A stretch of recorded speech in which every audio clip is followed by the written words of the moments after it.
hearts and sins and rebellion against you.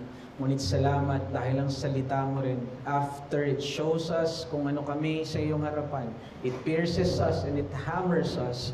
Lord, your word is also like ointment na nagbibigay kagalingan sa amin, like a salve, O Lord God, na nagbibigay ng healing sa mga sugat namin. And so maraming salamat because you wound but you also heal.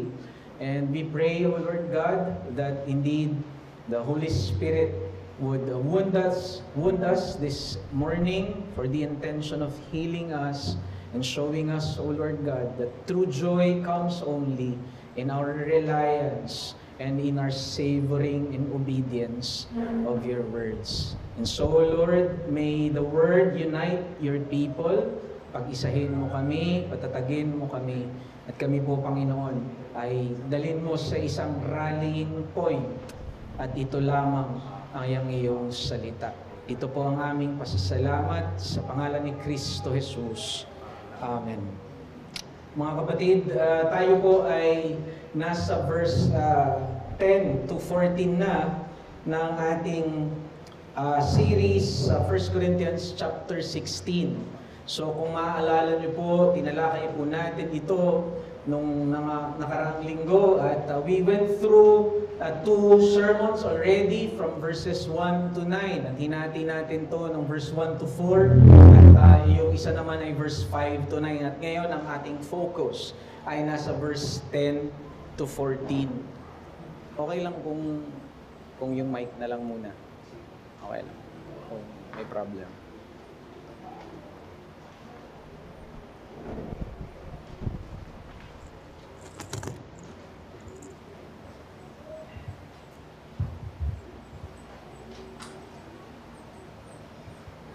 Ayan. So, sige po. Brothers, alam niyo po ba na every month of August, ang United States, they are celebrating their National Mountain Climbing Day. At ito ay every August 1. And this is due to a successful climb ng dalawang mountain climbers doon sa 46 peaks ng Mount Adirondack sa New York. Si Bobby Matthews at si Josh Madigan took almost 9 straight days to successfully cover all 46 peaks ng majestic mountain na yon. On the other hand, alam niyo po ba, for us dito sa Pilipinas, the month of August reminds us not of success but of a tragedy. Because in August 10, 1996, 2 Filipinos died while climbing the mountain peak of Mount Canlaon. When without warning, pumutok po ang Mount Canlaon suddenly, causing the tragic deaths of Noel Trajeco and Neil Perez. The point is, here it shows us both the success and the risk or the tragedy that is attached to climbing mountains. But for us believers, there can be no such thing as tragedy when we climb the mountain top of the resurrection glory. As we witness the glories of Christ in the resurrection power, when He reversed death as the curse in Adam, at nakita natin yun sa chapter 15, that as in Adam all died, but in Christ all was made alive. In Adam came death, but in Christ came the resurrection from the dead. And with it comes the assurance that we ourselves who are also united to Christ will be raised in power and in glory. For Christ is the first fruit among the dead. Chapter 15, verse 20. At lahat ng itong past victory ni Christ, at itong assurance ng ating future glory ay nakita nating tinitiyak at nakita nating pinagtitibay ng cosmic rule and reign ng ating Panginoong Jesus because He is reigning. And until that time ng kanyang reign, He will make His enemy His footstool until the last enemy that is to be destroyed is death. And that is what we saw in 1 Corinthians 15, the glories of Christ's past victory that assured us of our own glorious resurrection in Christ. But what we saw sa closing part ng chapter 15, especially in verse 58, and this is a very good closing sa chapter na ito somehow, is that these glorious truths of the resurrection glory in the reign of Christ must carry us towards great devotion and fervor in ministry. Kaya nga napakaganda ng conclusion ni Paul sa verse 58. Ang sabi niya, be steadfast, be immovable, always abounding in the work of the Lord, because you know your labor in the Lord is not in vain. Ano nga mga kapatid, ang prayer ko, ito nawa ang patuloy na makita natin sa mga nakaraang pag-aaral natin sa parehong 1 Corinthians 15 at 1 Corinthians 16. Because in chapter 15, tayo tila ay inakyat ni Pablo sa bundok ng resurrection triumph ni Kristo laban sa kaaway na kamatayan. There he declared, O death, where is your sting? O death, where is your victory? Christ swallowed up death in victory. And as we were all once enslaved by the fear of death, because we know that death is always shown to us as the swallowing enemy, but in Christ, we are the ones that will swallow up death in victory. Ngunit matapos tayong dalhin nito sa rurok ng paghahari ni Kristo, makikita natin na si Pablo ay muling bumaba upang ibalik tayo sa kapatagan ng actual na paglilingkod sa Kanya. Because in chapter 16, that is what we will see. And so if in chapter 15, Paul carried us to the glorious mountaintop of the resurrection reign ni Christ, in chapter 16, Paul will lead us back to the ground of actual application of the resurrection to actual service inside the church. And the only tragedy that will be, brothers, is if we fail to apply these truths in the church and in the task that the Lord entrusted to us.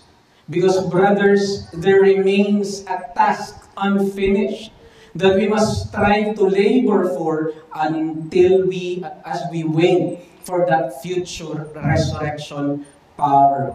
At itong reign ni Christ na ito in His past victory at itong ating future glory ay dapat humangon sa atin tungo sa matapat na paglilingkod at pag-accomplish ng task na ito. After all, doctrine must always usher in duty.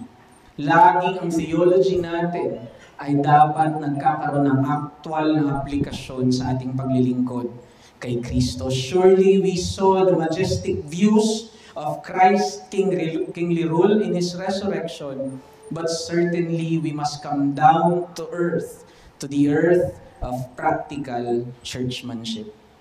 At pansinin ninyo mga kapatid, gaano ba ka-practical yung mga temang binuksan ni Pablo sa chapter 16.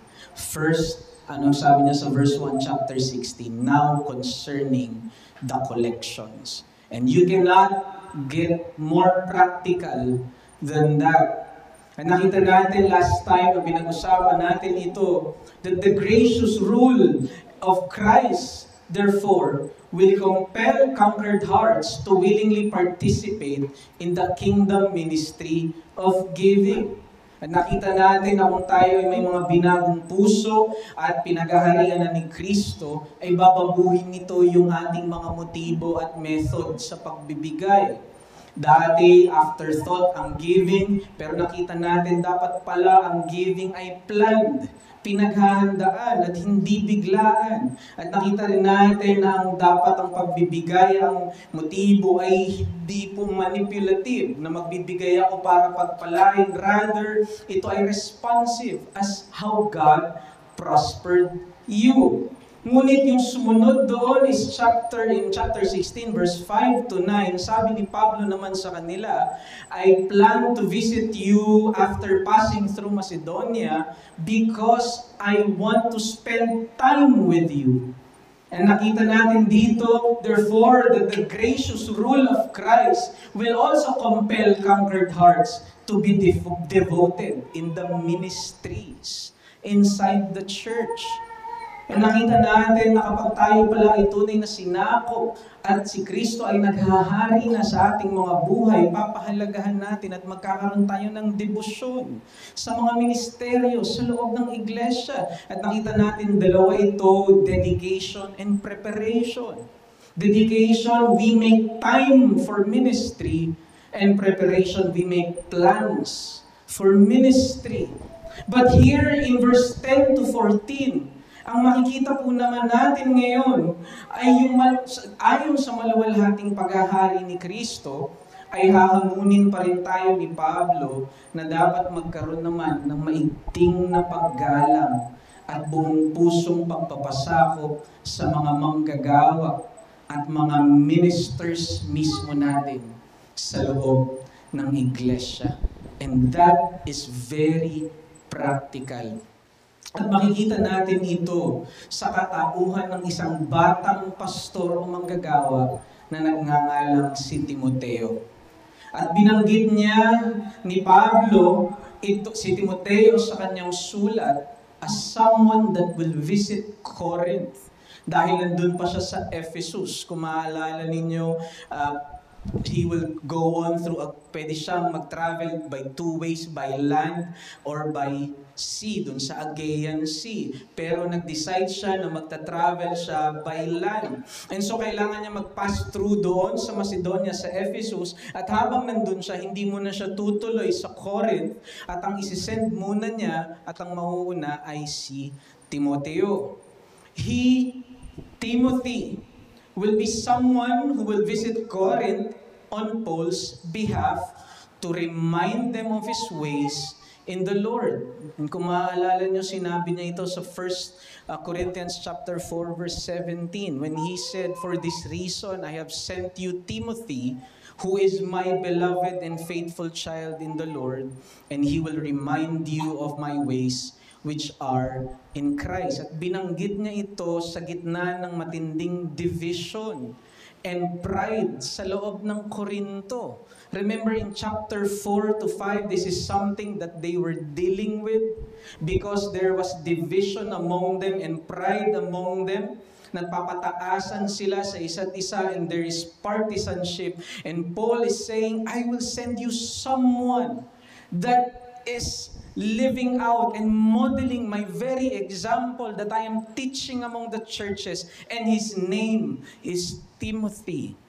At dito kapansin-pansin ang maiting na rekomendasyon ni Pablo kay young Timothy bilang kanyang co-ministers sa mga taga-Korinto.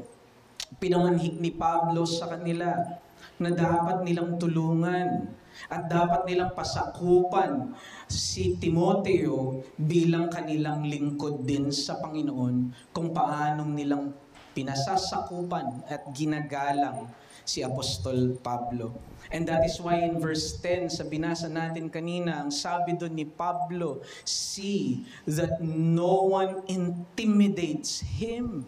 See to it that he is at ease among you. Yung word na yun at ease is aphoros. Means without, and phoros means fear. At ang sinasabi doon ni Pablo, yung ESV translate yun na at ease, pero ang literal na translation nun, see that he is without fear among you. And yung NLT, ang ganda nung translation, sabi niya doon, see that no one intimidate him. At ang sabi niya sa verse 11, therefore let no one despise him, rather I would like to help him. I would like you to help him and send him on his way to me. At ang kinabit na dahilan ni Pablo kung bakit dapat nilang hindi i-despise, dapat nilang galangin, dapat nilang tulungan si Timoteo, ay makikita natin doon sa verse 10. For He is doing the very work of the Lord. As simple as that. Bakit kailangan nilang tanggapin, galangin, at pasakupan si Timoteo? Because he is doing the work of the Lord as I am. And notice that phrase, the work of the Lord. Yung of na yun is a preposition of possession. Ang ibig sabihin, the work there is of the Lord. But another thing that Paul is demonstrating, that is being shown here, that as Paul and Timothy labors in preaching and in shepherding of the church, it is as if Christ Himself is the one working and shepherding them through His servants. Meaning behind Paul and Timothy's labor and work, it is Christ Himself, their King and their true shepherd, who is laboring to grow and establish them in their faith. Now, in addition to that, kailangan din nating makita that this means that as Paul and Timothy carry the work of the Lord, they also carry with them Christ's loving authority for the accomplishment of that work. Remember, work and authority goes hand in hand. Yung ministry na ito at yung otoridad ay dalawang bagay na hindi maaaring paghiwalayin. Let me give you an example. A shepherd without a staff cannot protect his sheep, cannot protect the flock. It cannot teach the flock. A father without discipline, without authority, cannot protect his children. He cannot teach his children. Kapag ang isang amay walang disiplina, kapag ang isang shepherd ay walang pamatok o baston or staff. So also ministers, brothers, without authority from Christ cannot grow and keep safe the saints of Christ. And so we must see here that behind every ministerial service and every exercise of our leaders' authority over us is Christ Himself teaching and guarding our souls. And when we know this, that they are doing the work of the Lord, that service together with that loving authority, we therefore willingly submit to our ministers as Christ-given authority for our good and for His glory. Indeed, through our church leaders, Christ Himself is wielding His staff of safety and His scepter of love and His rod of grace para sa atin. And this, therefore, steers in us a willing submission and high regard for our leaders. And so this morning, mga kapatid, hayaan nyo that this would be the message that I would like to advance to us. Remember, brothers, that the gracious rule of Christ compels conquered hearts to love and esteem their leaders who works for the growth of the church and their souls' safekeeping. Ang mabiyayang paghahari ni Kristo ay nag-uudyo sa bawat sinakop na puso na mahalin at igalang ang kanilang mga tagapanguna na nagpapagal sa pagpapalago ng iglesia at pag-iingat ng kanilang kaluluwa. And so, brothers, this morning, ito lamang ang gusto kong makita natin. May dalawang bagay kung paano nating maipapakita yung esteem at love and submission natin sa ating mga church leaders. Two things. First, we stand by their ordained witness. Kasama tayo nila sa kanilang mga tinakdang kahinaan. And second, we share in their ministerial burdens. Kabalikat tayo nila sa kanilang mga ministerial na pangangailangan. So first, brothers, we stand by our leaders' ordained weakness. Kasama tayo sa kanilang mga tinakdang kahinaan. Two things. First, I want to clarify sa first point natin, yung pag ginamit natin yung salitang ministers, and I'm using the word minister in this way, we mean lahat ng mga tagapanguna sa ating iglesia, at ito'y hindi limitado lamang sa mga pastor, kundi kasama dito yung mga diakono, kasama dito yung mga preachers natin, those who labor in the word, those who labor in the service in the church, everyone that leads and works in the church with authority. So hindi lamang nililimit ko yung salitang minister sa mga pastor, but everyone that has authority by word and service. And by weakness, gusto ko lamang i-clarify, hindi ko ibig sabihin is yung mga sinful weakness or moral failures. By moral failures and sinfulness, by all means, we must detach the pulpit from any immorality and any sin and moral issues sa harapan ng Panginoon. But what do I mean? Weakness. Ang tinutukoy natin dito ay ang mga lehitimong kahinaan at mga pangtaong kakulangan ng ating mga tagapanguna na niloob mismo ng probidensya ng Diyos. It is God Himself that ordained those weakness na kanilang maranasan. Example, and form of weakness is yung illness, mga sakit sa katawan. And we know yung mga illness na ito, maraming mga lingkod ng Panginoon, katulad ni John Calvin, who suffered from consumption or tuberculosis.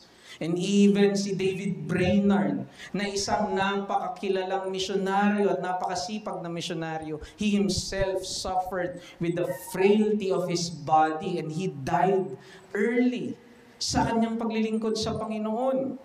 Another example of weakness or frailty na hindi sinful at immoral is yung demeanor ng ating mga leaders. May mga leaders tayo na ang demeanor is very introverted. Pwede natin mahalin tulad dito kay Jonathan Edwards, kay Philip Melanchthon. Si Philip Melanchthon, siya yung kasamahan ni Martin Luther na nagpaumpisa ng reformasyon sa Germany. And both of them, Jonathan Edwards and Philip Melanchthon, are very introverted. In fact, si Jonathan Edwards, makikita nyo, binabasa lamang niya yung kanyang sermon. But an extroverted man is Martin Luther.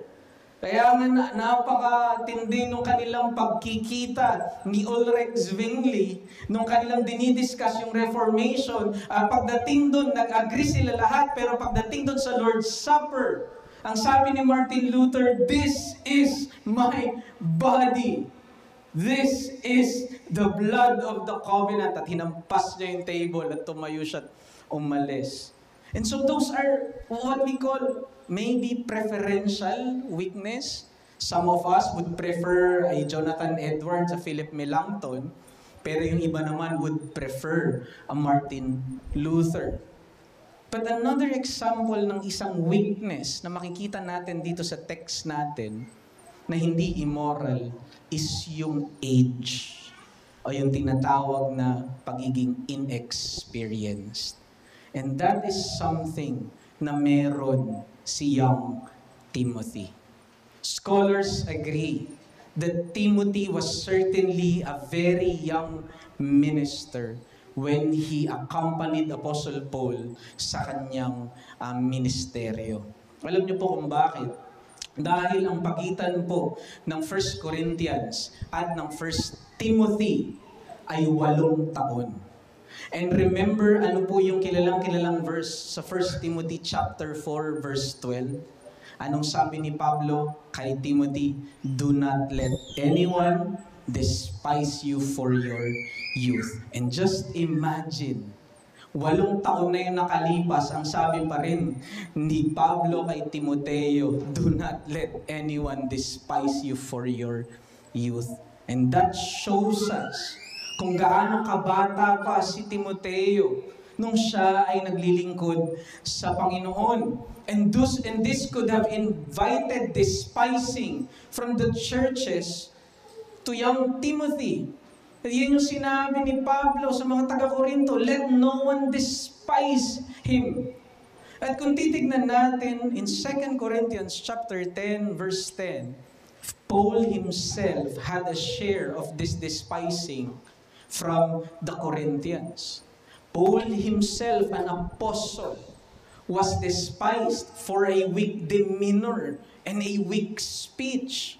Ang sabi ni Pablo na sinasabi sa kanya ng mga taga-Korinto, you say that my presence is weak and my words are to be despised. And the word used there, yung despise, is of no value. Ang sinasabi ng mga taga-Korinto daw sa kanya is your speech, your words, not only your demeanor, but your words are of no value. And if something is of no value, yung iba translate to as to be ignored. His words are to be ignored because it is of no value. It is of no account. The point is, if this is the case for Paul himself, na tinanggap niya sa mga taga-Korinto, an apostle, how much more for young Timothy? Kaya ngayon yung sinabi niya, di ba, sa verse 11, maigting niyang diniin sa kanila, let no one despise him. Let no one deem him as worthless. Let no one treat him as of no value, of no account. Huwag niyong sabihin wala siyang bilang, walang halaga. And Timothy was aware of this issue of his age and inexperience bilang weakness niya that could have resulted maybe some sort of fear and timidity on his part. Kaya nga sa verse 10, anong sabi ni Paul sa kanila doon? When Timothy comes, see that he is without fear, that you don't intimidate him. Kasi meron na siyang ganong apprehension. Because he is aware na ganun yung treatment kay Paul, lalo pa kaya sa kanya na batang tagapaglingkod sa Panginoon. Although young age is not sinful, it is clearly God ordained for Timothy. God ordained somehow weakness by preference, but it became a weakness for him that elicited the despising of the Corinthians. The point here that I want to drive, brothers, is that there is therefore a tendency even for believers in the church to despise the God-ordained weakness of our leaders. May tendency, may inclination tayo na mabilis na i-despise yung mga alam nating nilagay mismo at niloob ng Diyos na kahinaan sa ating mga ministers o mga leaders sa loob ng iglesia. And this despising is not alone because it has its roots in the sin of defiance rooted in our hearts. Remember this, brothers, magkarugtong lagi ang despising at defiance. Kapag may panghahamak, tiyak may pagsalungat. Kapag may panghahamak, tiyak yun, may pagsalungat. That despising ultimately is rooted in a defiant heart, a rebellious attitude over Christ-given authority over us. And this is something that is not unique to the Corinthians, brothers. Because we know and we admit that there is a tendency for each of us, like the Corinthians, where we can be defiant instead of being supportive of our leaders. And in Reformed theology, alam natin that this defiance is a significant part, a significant aspect of our fallen nature in Adam. You see, when Adam fell, sin affected every aspect of our human nature. making yung rebellion natin laban sa Panginoon, making defiance something inherent na sa atin, especially against those God-given authority. Example lamang mga kapatid, ano yung first na nakita nating sumpa kay Eve? Ang sabi doon, you will always you will always desire for the position of your husband. And that is defiance. That is rebellion. Pero hindi ko nililimitahan sa mga asawang babae ang defiance at rebellion na ito. Dahil kung may unang-unang gumawa nito ay walang iba kung hindi si Adan. And this is true with every son of Adam. And this explains why every person born under Adam has this inclination to reject authority that leads to defiance. And because all men is under Adam, we bear that corruption in our very bodies every day. At itong patuloy na pag-uulit ng rebelyon sa tipan ng Diyos ay nagaganap din sa mga inapo ni Adan. Tayo'y mga salamin ng ginawang defiance ni Adam sa otoridad ng Diyos. But let me just clarify, brothers, I am not here condemning you, and I'm not here to talk down on you, because I know that even as a minister myself, kahit po ako isang lingkod din ng Panginoon, I am also a fallen human being, and I also struggle with the sin of rebellion and defiance every day in my life. And so, hindi ko po ini-exempt yung sarili ko dito, kahit ako po ay lingkod ng Panginoon. But the question is, what should we do? Ano ang dapat na maging tugon natin upang patayin itong defiant attitude natin laban sa ating mga tagapanguna? Verse 10, I believe, Paul puts it very simple and very clear. Put Timothy at ease. Do not intimidate him. Make sure that he is without fear. Why? Because he is doing the work of the Lord. The way to kill this defiant attitude and this despising attitude sa ating mga leaders is that we consider their work. Let us consider their work. They are doing the very work of the Lord. And I believe this is the cure for rebellious defiance. Let us consider the nature of our ministers' work. They ensure the very growth of the church, and they labor for our souls' safekeeping. This was also Paul's argument. Kung maaalala nyo sa 1 Thessalonians chapter 5 verse 12, ang sabi niya doon sa mga taga-Thessalonica, respect your elders. Highly esteem them. At ano yung kinabit niya? Bakit kailangan nilang i-respect and esteem high at i-esteem highly yung kanilang mga leaders? Ang sabi niya doon, for they are doing the very work of the Lord. It's the same thing, brothers.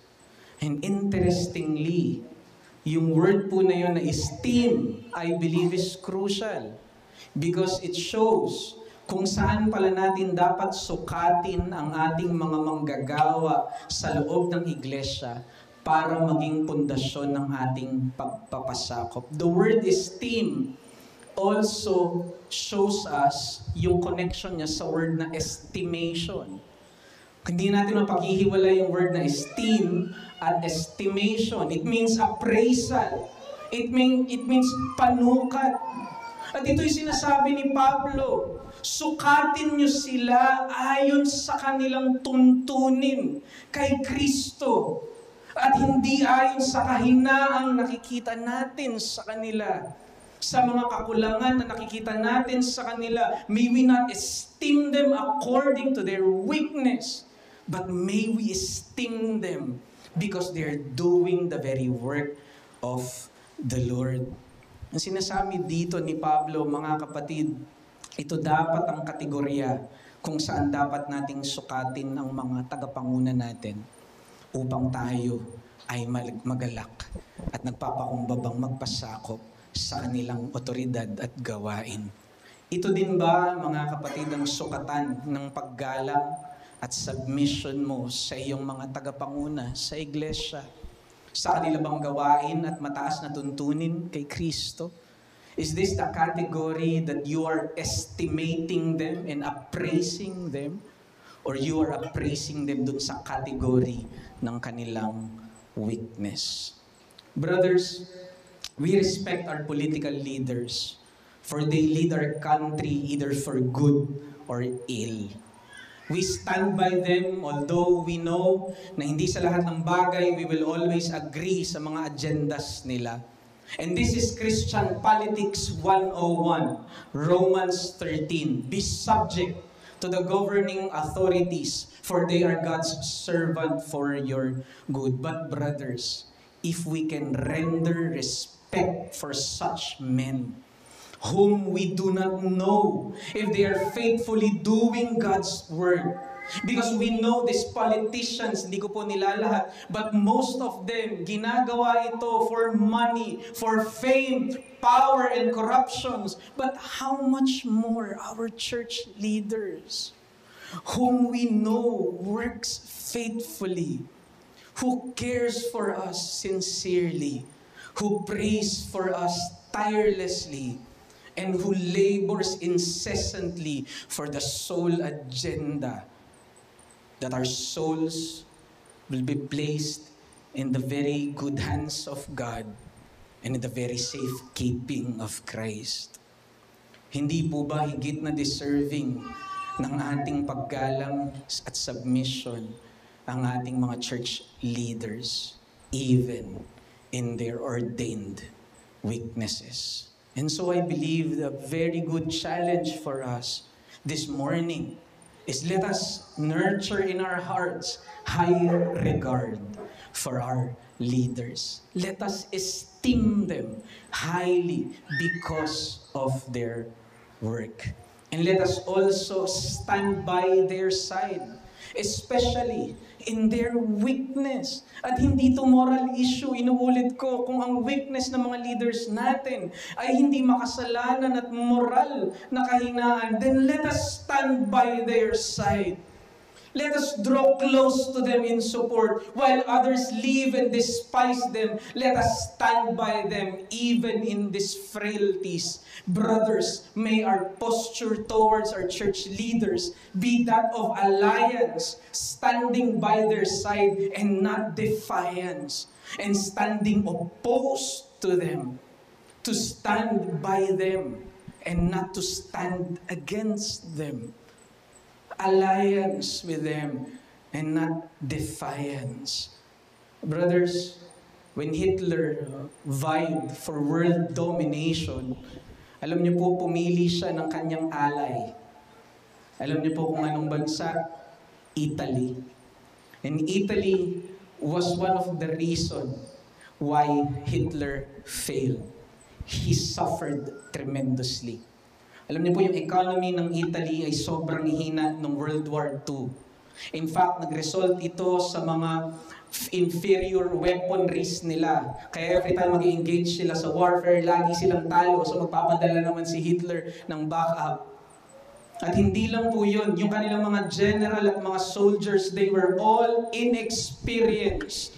But the worst of all, the very leader, si Benito Mussolini, is an incompetent and a very disillusioned leader. But notice, despite of this, Hitler never turned his back from Italy. And this is one of the cause of his defeat in the Second World War. Brothers, we are no Hitlers. But if a Hitler can do this, to stand by his ally, how much more tayo? Higit nawa tayo na tumindig kabalikat ng ating mga tagapanguna sa iglesia kahit pa sila ay may mga tinakdang kahinaan ng Diyos. Ipanalangin natin sila. I-encourage po natin sila. Magkaroon po tayo ng panahon na kumustahin sila, hindi ho ba? Because after all, before they are church leaders, they are members of the church. And they all our church leaders also has the same right na kamustahin, na sila din ay alagaan, na sila din ay ipanalangin, na sila din ay malaman natin ang kanilang sitwasyon. Because brothers, this very weakness that we often despise, we must remember this very weakness that we often despise sa ating mga leaders are Christ's gracious yoke placed upon them for the sake of His glory and for the safekeeping of their souls, so that they will not boast and maintain humility sa kanilang mga paglilingkod sa Panginoon. So that this ordained weakness would become the very safeguard of Christ for them, to prevent them from boasting, that they will remain dependent upon Christ in their ministerial endeavors. After all, God is more pleased to use weak and ordinary earthen vessels. Weak, broken, earthen vessels na siyang maging sisidlan ng kanyang kaluwalhatian dahil sa mga mahihina at minsan nagbibitak-bitak na mga sisidlang ito ay mas nagniningning pa ang kaluwalhatian ni Kristo, most of all in their weakness. So instead of standing opposed to our leaders' ordained weakness, let us learn to embrace it with them. Let us stand by their side, even in this God-ordained weakness. Ngunit pangalawa, mga kapatid, let us not only stand by our leaders' ordained weakness. The second way that we can show our love and esteem sa kanila is let us also share in their ministerial burdens. In verse 11, makikita nyo po ito. Please I invite you to please open with me in verse 11. Sabi dyan, let no one despise him, but. So nandun na yung sinabi natin, di ba, yung despise is to ignore and to treat of no value. Sabi ni Paul, let no one despise him. But, yun yung adversative conjunction doon, ito yung kabila, sa halip, but ito yung gawin nyo, help him on his way in peace. And napakaganda po nung ginamit niyang word doon, yung help, galing po yun sa Greek word na propempo, where we get the word propel. And somehow Paul is saying here na instead of despising him, instead of treating him as nothing of no value, rather propel him on his way. Tulungan niyo siya in peace so that he might come to me because I am expecting him together with the brothers. And Paul highlights here to the Corinthian churches, the responsibility of actively supporting Timothy's ministerial needs, including the necessary needs for travel in order that Timothy could fulfill his ministerial duties. And tinuturo nito sa atin that therefore ministry can be viewed as an enterprise. Ministry is a partnership. And as partners, the workers and the members both share not only in the joys and fruits of the ministry, but also in the burdens of the ministry. At yan ang ministeryo dapat nating tignan. Na hindi ito burden lamang ng mga leaders, hindi ito burden lamang ng mga church pastors and deacons and preachers natin. Because ministry is an enterprise. It is a partnership, brothers.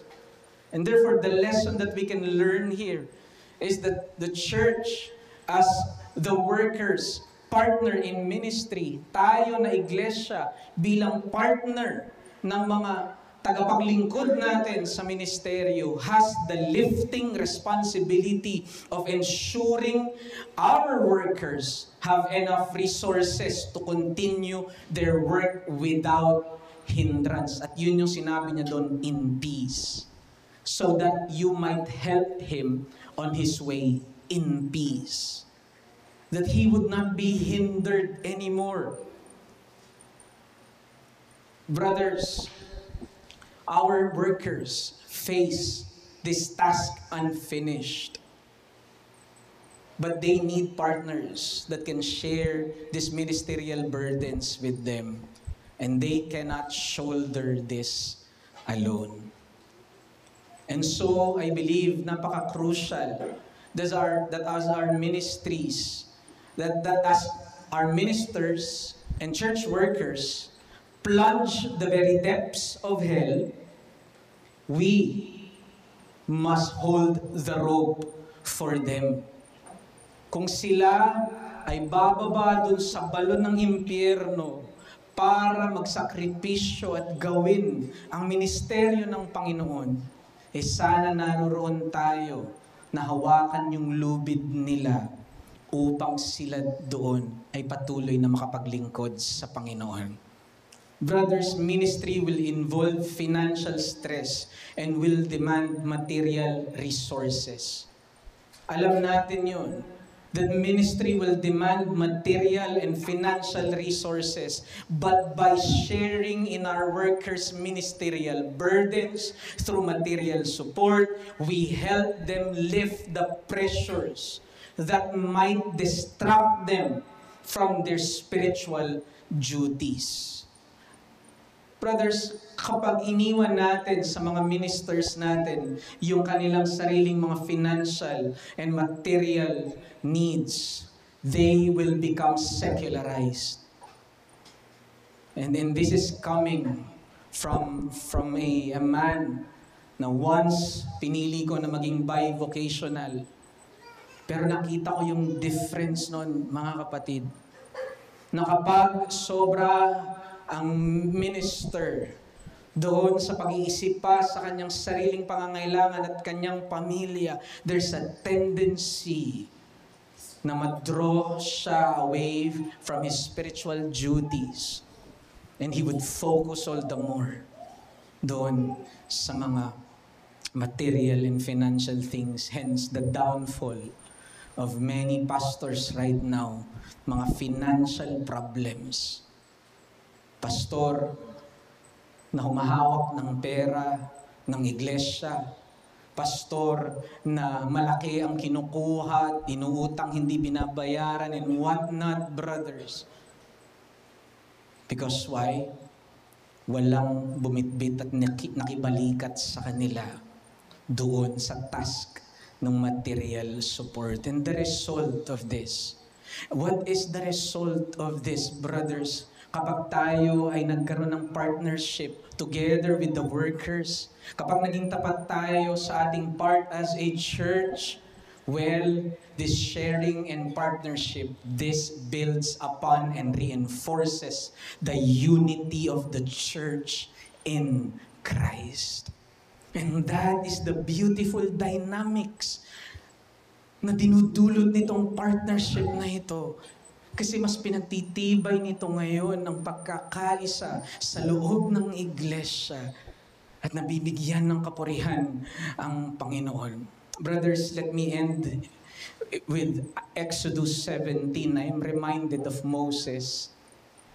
Naalala niyo ba nung sila po ay pinalaya sa Egypt in Exodus 17 at sila po ay unti-unti dumaan na po sila doon sa desert na kung saan nagpaulan ng mana at mga quail ang Panginoon. Pero isang bagay na dapat harapin ng mga Israelita ay yung army ng mga Amalekites o ni Amalek. And alam natin that this is the first time that they will fight. Because the first time they fought, it is God who fought for them. Nung hinabol sila ng horde ni Pharaoh, inopen ng Diyos, hinati ng Diyos yung Red Sea at nakadaan doon ng mga Israelita, and then sinarado ito ng Panginoon. And so the horde of the Egyptians were drowned in the Red Sea. But this is the first time that they will take up their swords and they will fight. At ang sabi ni Moses, sige, harapin nyo yung army ni Amalek, but I will do another form of fighting, sabi niya. I will go up on a hill, and there with me, Aaron and Hur, and I will intercede for you as you fight. Si Joshua sa si Caleb, sila yung lalaban doon sa mga Amalekites. And alam natin na as Moses raised his hand, nananalo yung mga Israelita over the Amalekites. Pero dahil nangangawit si Moises, maybe the strain of the hand, because the days yung fighting, hindi natin pinag-uusapan dito yung isang araw lang, days yon at walang tigil yon. And so, bumababa yung kamay ni Moses, and every time na bumababa yung kamay ni Moses, natatalo yung mga Israelita at yung Amalekites yung nag-advance. And so, what did Hur and Aaron did? They took a rock. Hinampas nila kay Moises, hindi. They took a rock at nilagay nila doon sa likuran ni Moses, and they sit Moses upon that rock, and they held both hands of Moses. Brothers, Moses was blessed because there was an Aaron and a Hur that stood by his side and shared that load and partook of that burden with him. But blessed is the man all the more that has the church itself, the whole church, supporting him and praying for him. Brothers, we know the story of Charles Spurgeon.